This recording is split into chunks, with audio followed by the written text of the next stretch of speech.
और रात को राजस्थानी कल्चर देखने के बाद हम लोग थक के सो गए थे और यहाँ हमें बहुत ज़्यादा नींद आई थी। अभी बज रहे हैं 12 और आ गया है 26 दिसंबर, मेरा बर्थडे। और इन बच्चों ने पता नहीं कब कब क्या क्या प्लान किया और चुपके से हमारे रूम में आए चिल्लाते हुए, और ये बहुत ही अच्छा सरप्राइज था। थैंक यू बच्चों।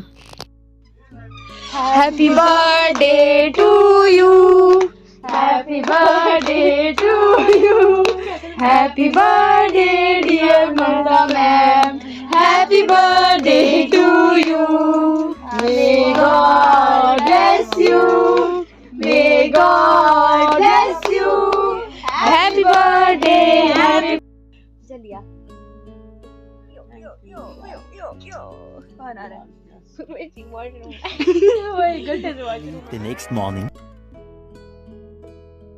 Good morning friends and welcome back to my channel. This is day 2 in Jaisalmer और ये है हमारा रूम। और थोड़ी देर में हम लोग निकल रहे हैं यहाँ से जयपुर के लिए। तो ये है यामी और आज मेरा बर्थडे भी है। Thank you so much.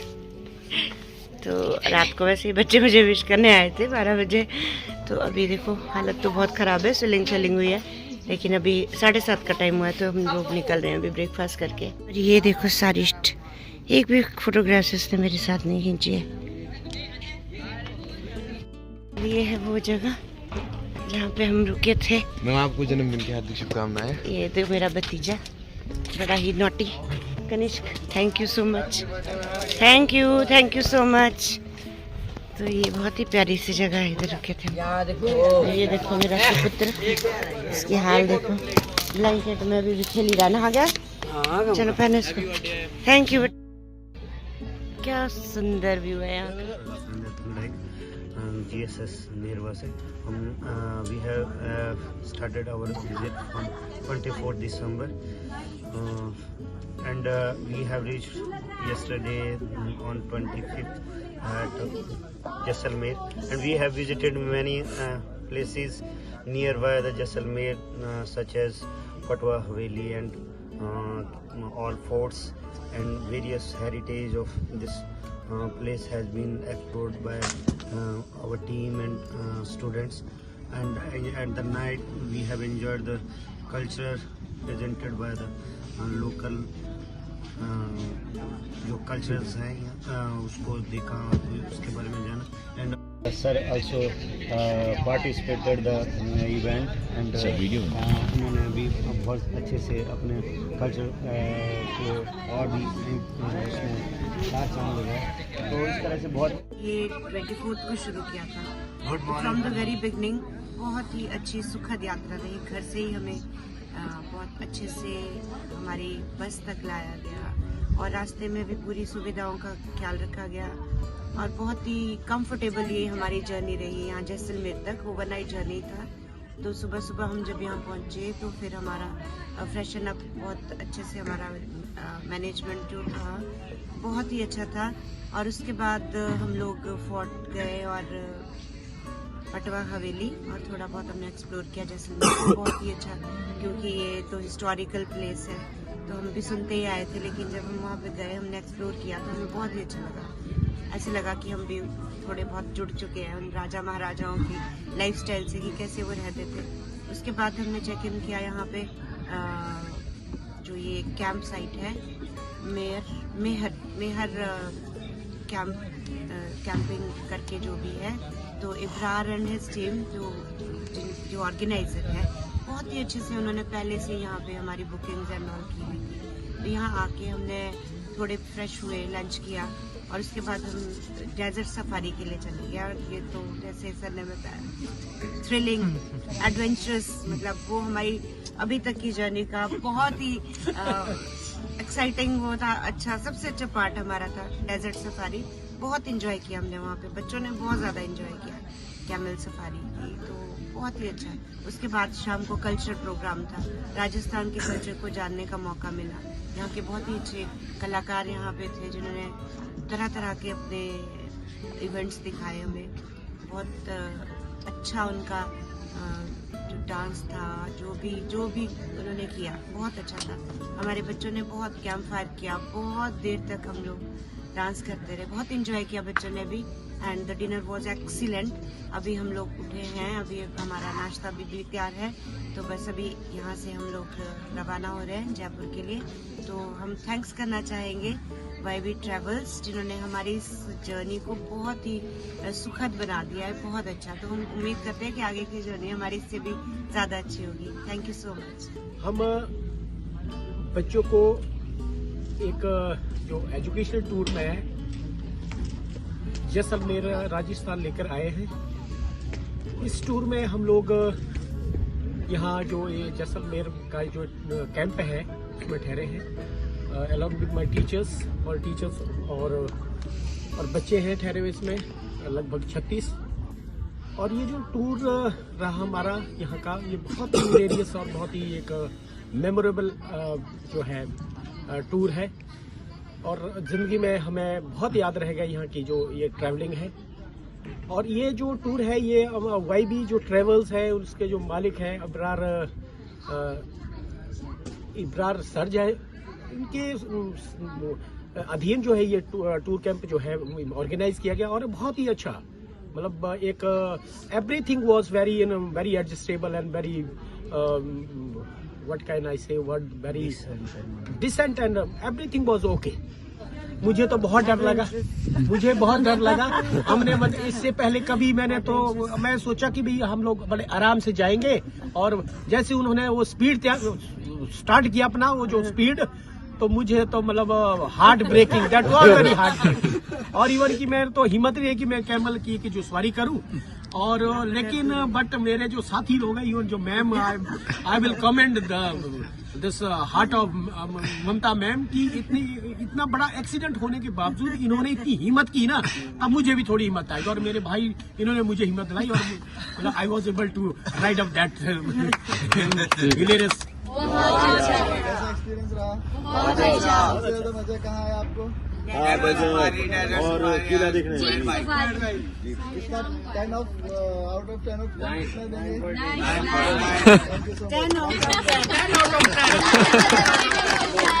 9.999। सबसे ज्यादा मजा तब आया जब रामानंद सर का फोन घूम गया।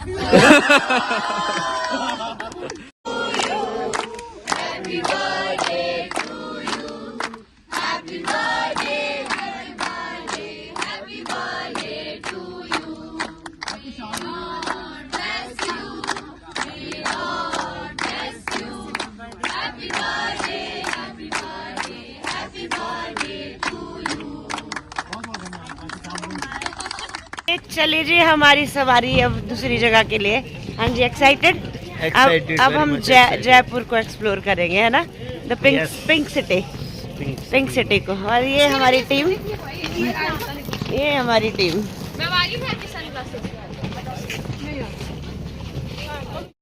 हेलो दीदी। तो हम यहाँ से कर रहे हैं चेकआउट बस 5 मिनट्स में। हाँ, बहुत अच्छा हमारा यहाँ का एक्सपीरियंस है। हाँ, अच्छा था। कहना चाह रहे हो आप कुछ? आज कहना चाह रहे हो? बर्थडे है, happy birthday. Thank you so much, thank you so much. खुश रहे, स्वस्थ रहे हमेशा, और ऐसे ही आगे आप एनर्जेटिक रहे। आप जैसे दोस्त हैं मेरी लाइफ में, तो मैं तो बहुत खुश हूँ। यही तो खुशियाँ हैं, छोटी छोटी सी, जो हमें जीने के लिए प्रेरित करती है, आगे बढ़ने के लिए, है ना।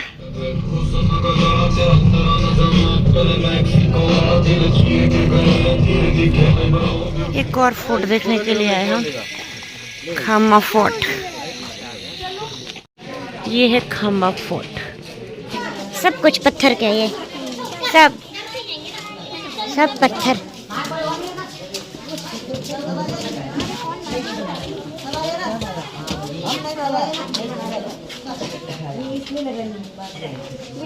मेरा नाम अकरम मेहर है। जिस कैंप साइट पे आप लोग रुके हुए थे उसका मैं ऑनर हूँ। यहाँ बाहर की साइड में गाइड नहीं मिलते हैं, इसके लिए आपको बताने के लिए विशेष आपके साथ आया हूँ।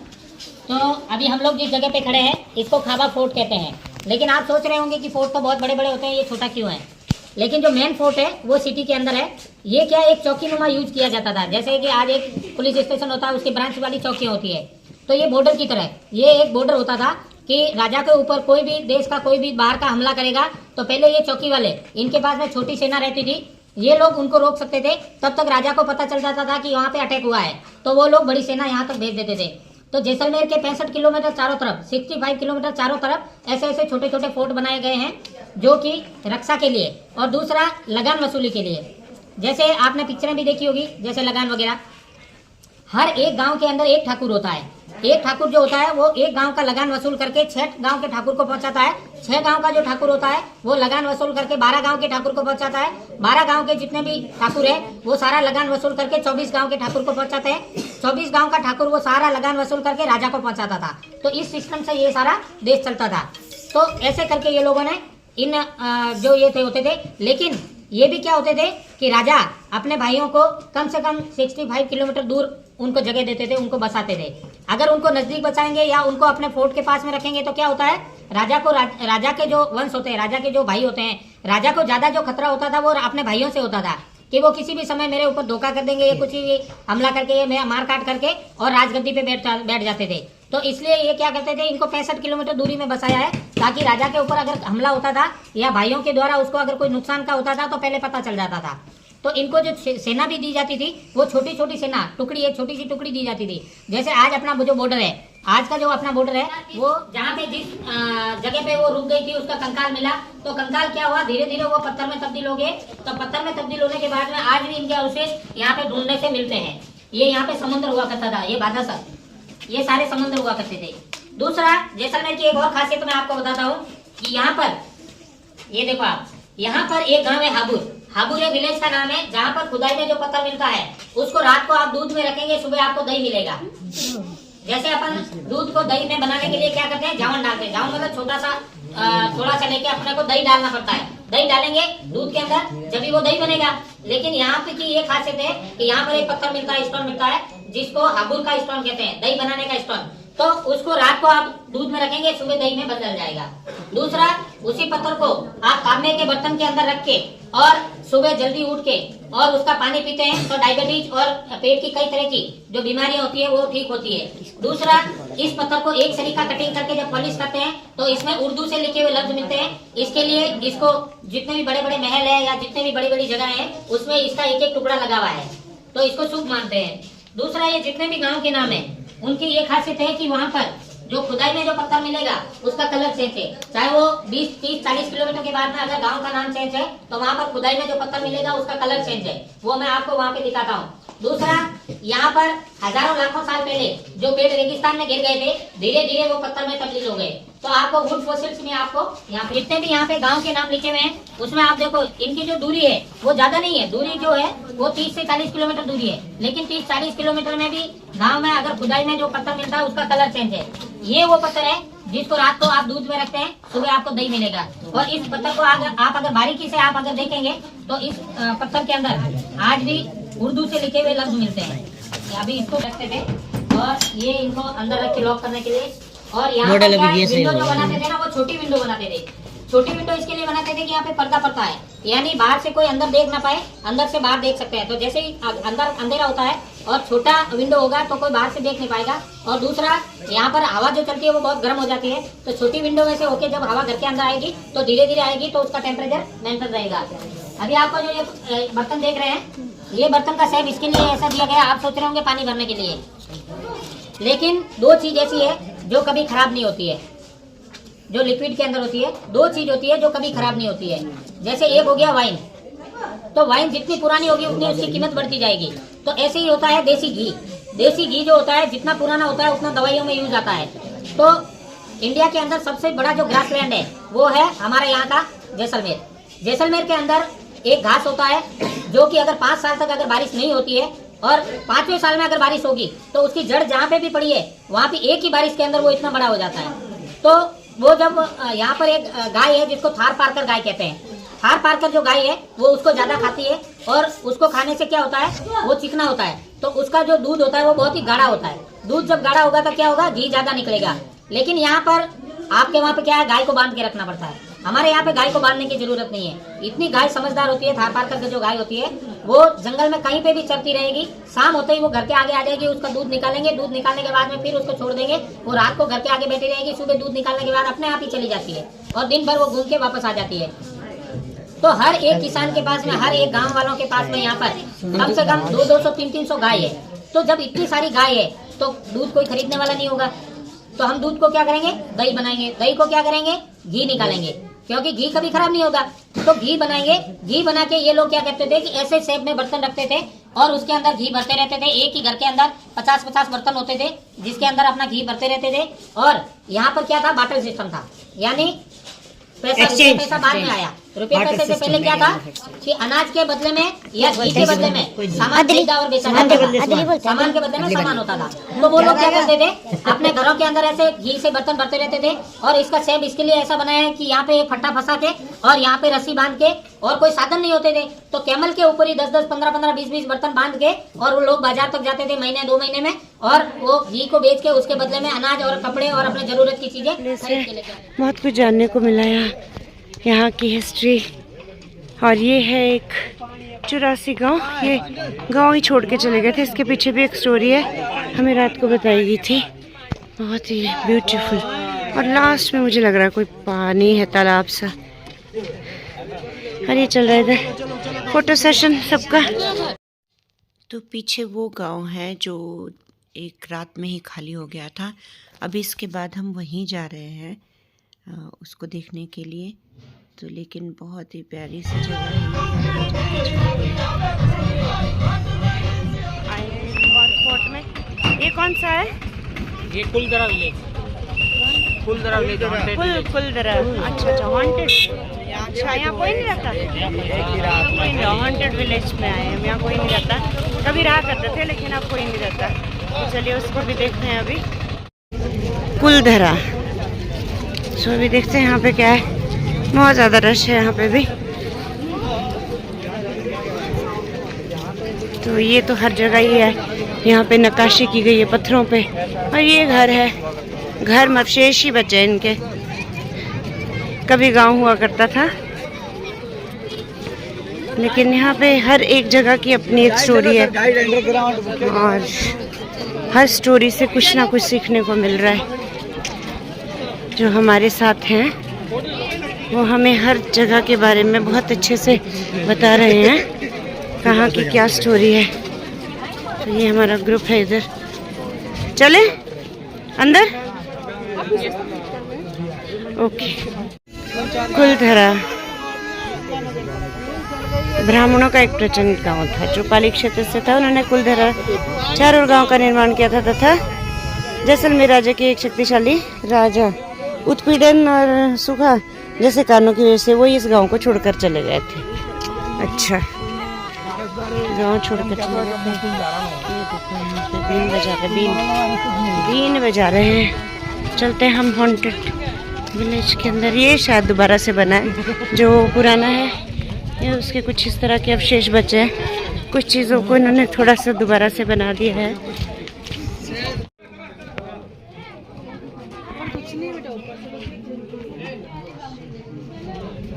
चला बच्चे कि हम लोग पहलीवाल ब्राह्मण है। ब्राह्मण मीन्स पंडित। हम लोग मीट मांस नहीं खाते हैं, हम लोग शराब का सेवन नहीं करते हैं, हम लोग अपनी लड़की आपको नहीं दे सकते हैं। दीवान ने हट पकड़ा, बोला कि मैं 3 दिन का टाइम देता हूँ, या तो 3 दिन में शादी का संदेशा भिजवा देना, नहीं तो मैं अपनी सेना लेके आऊंगा, लड़की को लेके जाऊंगा और शादी करूंगा। फिर इन लोगों ने अपने धर्म गुरु को बुलाया। हर जाति के अंदर एक गुरु होते हैं, तो इन्होंने अपने धर्म गुरु को बुलाया और गुप्त में एक मीटिंग किया और मीटिंग में ये फैसला लिया कि हम लोग जैसलमेर रियासत को छोड़ देंगे लेकिन अपनी लड़की तो नहीं देंगे। फिर किसी ने कहा कि जैसलमेर रियासत इतनी बड़ी रियासत है कि एशिया महाद्वीप की सबसे बड़ी रियासत है, जिसके अंदर सिर्फ और सिर्फ पालीवाल ब्राह्मणों के 84 गाँव हैं। तो इतने सारे लोगों को एक साथ में कैसे इन्फॉर्म करेंगे, कैसे निकालेंगे, क्योंकि दूर संचार की तो कोई सुविधाएं होती नहीं थी। तो फिर इन्होंने हर तरफ ऊंट और घोड़े दौड़ाए और हर एक गांव के एक मुखिया को बुलाया और नमक और पानी का घोल बनाया और उसे ये सौगंध ली कि जैसलमेर रियासत के अंदर अगर कोई पालीवाल ब्राह्मण रह जाएगा तो जैसे ही उसके घर में लड़के का जन्म होगा उसके बाप की डेथ हो जाएगी। ऐसा शराप देने के बाद में फिर किसी ने कहा कि हम लोग जाएंगे कहाँ पे, जाने की दिशा कौन सी होगी, क्योंकि इस रेगिस्तान में कोई किधर भटक जाएगा, कोई किधर भटक जाएगा। तो फिर इनके धर्मगुरु ने बताया जिस तरफ से सूर्य उदय होता है हम लोग उतना उस तरफ निकलेंगे और जो भी पहली रियासत पड़ेगी हम लोग अपना पहला पड़ाव वहीं पे डालेंगे। एक ही रात के अंदर 84 गांव खाली करके जोधपुर के पास में पाली बसाया। पाली वालों ने बसाया, इसके लिए उसका नाम पाली रखा गया। और मारवाड़ रियासत के अंदर आता है, इसके लिए उसको पाली मारवाड़ कहते हैं। उस जमाने के अंदर आने जाने के लिए कोई साधन नहीं थे। कुछ लोग कैमल से गए थे, कुछ बैलगाड़ियों से गए थे, कुछ पैदल ही गए थे, और कुछ बूढ़े और बीमार लोग थे। उनकी तो ये सुन के ही डेथ हो गई थी कि हम लोग अपना घर बार जमीन जायदाद सब छोड़ के जा रहे हैं। उन लोगों की आत्माएं आज भी इस गांव में भटकती है। इसके लिए इसका दूसरा नाम गोस्ट विलेज है, यानी भूतों का गांव कहते हैं। यहाँ पर अनगिनत पिक्चरों की शूटिंग होती रहती है। जैसे आपने देखी होगी भूत की पिक्चर कालो, एजेंट विनोद, सम्राट अशोक, महाराणा प्रताप, कच्चे धागे, ऐलाने जंग, रेशमा और शेरा। सोने के लिए बनाया है ऐसे ही। वैसे हमारे जो हम हिमाचल से हैं या जो स्पेशली जो पहाड़ से है, हिमाचल में भी हम लोग जैसे या फिर किन्नौर है, तो हमारे भी इस टाइप के ही होते थे। हमने भी अपने घर में पुराने गांव में घर पूरा देखा है, ऐसे नीचे कीरी में होते थे ना, वो बिल्कुल उतना जितना ये रूम है इतना ही छोड़, इससे भी ज्यादा डबल नीचे होता था। आज सुन लो भाई, अटेंशन प्लीज। जैसे आपको हमने बता दिया सर यहाँ नहीं थे, तो हमारी जो टीम है, इब्रार जी, नसीम जी, इसार जी, नसीम जी, जो इनकी टीम है, इनकी तरफ से कॉम्प्लीमेंट्री एक और प्लेस मिला है हमें देखने के लिए। अभी जा रहे हैं वहाँ, और वो and we are very happy. और मेरे बर्थडे पे मुझे गिफ्ट दिया है सामने मेरी रिक्वेस्ट में, तो इनकी टीम के लिए जोरदार तालियां। Thank you so much, thank you so much. Jaisalmer war museum, Jaisalmer, तभी हम एक्सप्लोर करने जा रहे हैं इसको।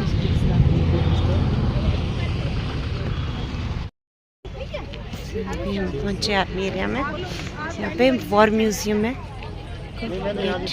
शौर्यवान एक्सप्लोर कर रहा है। तो सारिश टैंक के अंदर ही घुस गया था, सारिका भी साथ में थी देखने के लिए कि इसमें क्या होता है।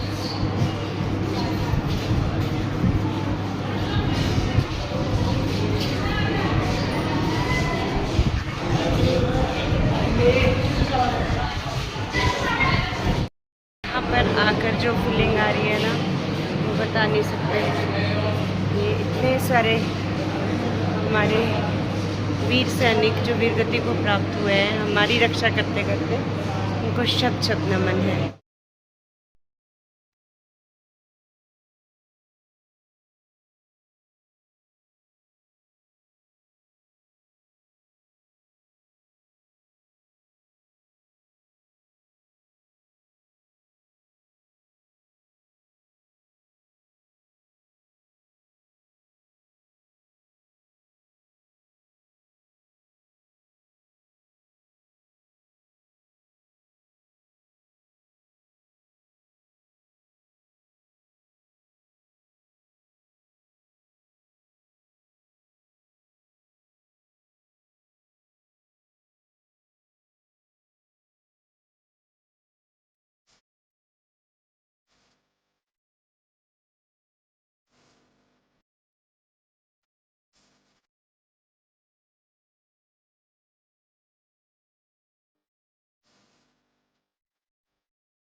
मुझे नहीं पता ये औरों को इंटरेस्टिंग लगता है या नहीं, देखना चाहते हैं या नहीं, लेकिन मुझे इतना इंटरेस्ट आता है इन चीज़ों में जानने के लिए कि क्या कब हुआ था और कौन से वीर सैनिक ने कौन सी लड़ाई में हिस्सा लिया था। तो यहाँ पे ये देख सकते हैं आप शेरशाह, जो मूवी भी बनी है जिनके ऊपर, विक्रम बत्रा के ऊपर, तो बहुत ही रोंगटे खड़े कर देने वाली इनकी गाथाएं हैं जब पढ़ते हैं, सुनते हैं।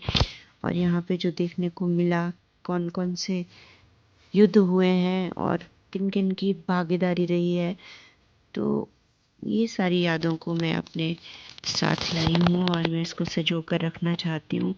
ये उनके लिए मैं डाल रही हूँ जो कभी वहाँ जा नहीं पाएंगे और जिनको इंटरेस्ट है जानने के लिए।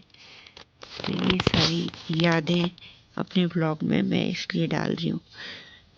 हो सकता है कई लोगों के लिए ब्लॉग बोरिंग हो, लेकिन कोई बात नहीं, ये सब हमें कहाँ देखने को मिलेगा, पता नहीं हम कब जा पाएंगे वापस। 100 साल पहले 13 लाख वीर भारतीय पुत्र पहले विश्व युद्ध के रणमोर्चे में स्वेच्छा से शामिल हुए और अपनी अभूतपूर्व वीरता दिखाई। दूर दराज इलाकों में वे नाम, नमक और निशान के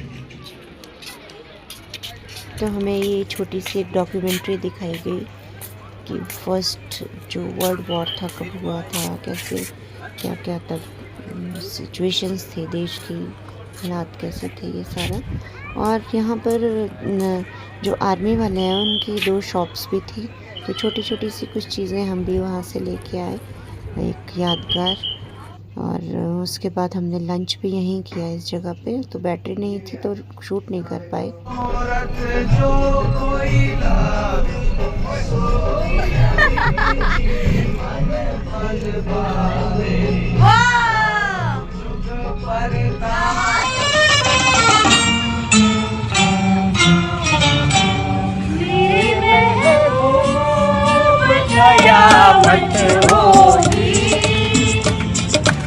आज रुसवा तेरी गलियों में मोहब्बत होगी।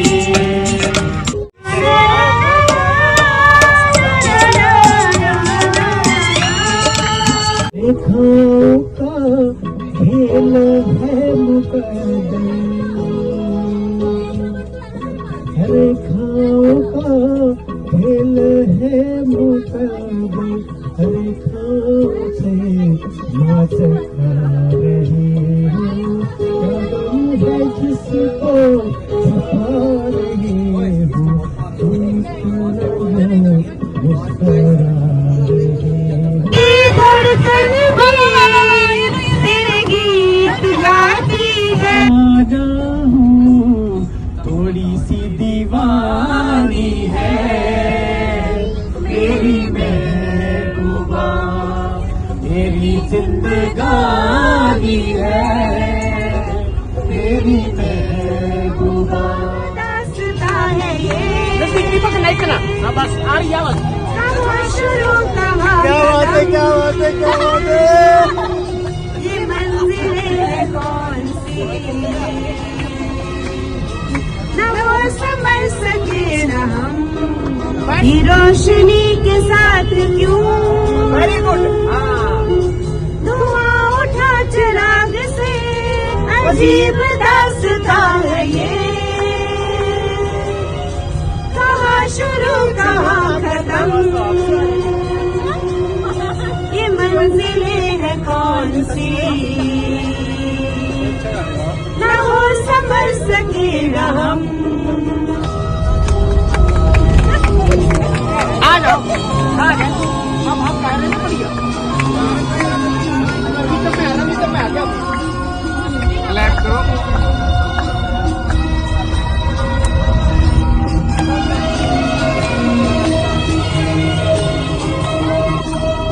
किसी का प्यार लेके तुम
तो पूरी रात सफ़र करना था, बच्चे भी बोर हो जाते और हम लोग भी इतना बैठ कर नहीं काट सकते थे।